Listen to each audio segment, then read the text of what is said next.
Weekend आणि आपलं गाव शहरात असू द्यात ओ किती पण सुखसुविधा, पण आपलं गाव शेवटी गावच आहे.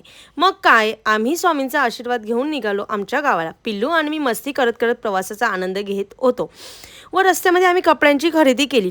का कशासाठी ते त्या पुढे मी सांगतेच, त्याआधी डायरेक्ट गेलो घरी. बापरे, एवढं ऊन होतं की उन्हात बाहेर निघणं जोक नव्हतं.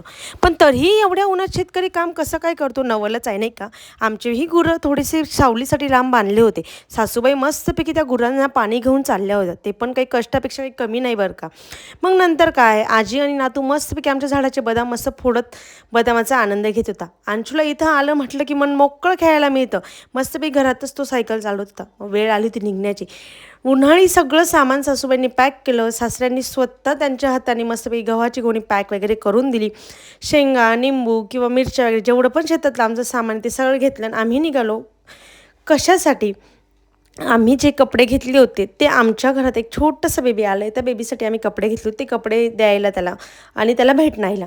हे बघा, आमचं एकदम गोंडुलेचं बेबी, इतकं एक्सप्रेशन देत होतो. 1-1.25 महिन्याचा बेबी, खूप सुंदर. मग त्याला भेटलो, थोडा वेळ थांबलो आणि निघालो परत घरी जाण्यासाठी. सनसेट खूपच छान होता. हे आमचं गाव आहे. मग रस्त्यात जाताना अंशू बोलला की मला भूक लागली.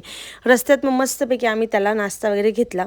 आम्हीही खाल्ला, गाडीतच बसून खाल्ला कारण की टाईम खूप होता. मग आम्हीही खाल्ला, त्यालाही दिला. असं संपला आमचा दिवस. चला बाय, नेक्स्ट ब्लॉग मध्ये भेटू.